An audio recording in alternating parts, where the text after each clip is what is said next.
How I was fired from Autocar in 1992. I've never really talked about this very much. It's been quite widely reported, but never entirely accurately. I was the production editor at the time. It was the first job I'd had in anything to do with cars, car journalism. And I had to put together the road test yearbook, which was 100 cars that we tested over that year. And when I say we, I mean the road test department.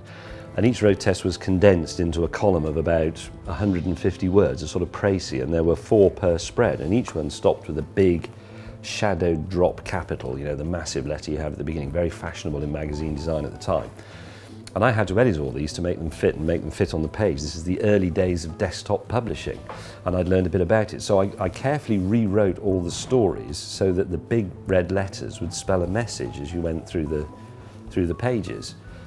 Which was quite difficult, because if you need a story that begins with an A or a B, that's not difficult, but occasionally you need one beginning with something like a K, and that is tricky to contrive a paragraph.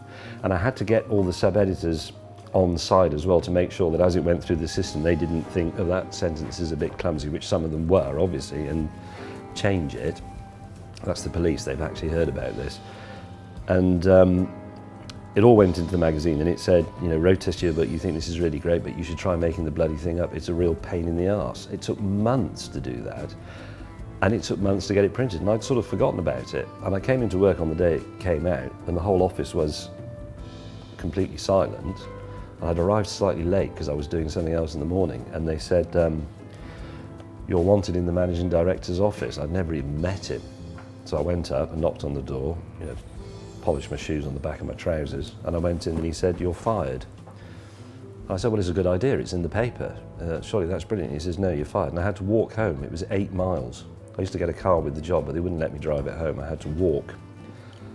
And as a result of that, I was ruined.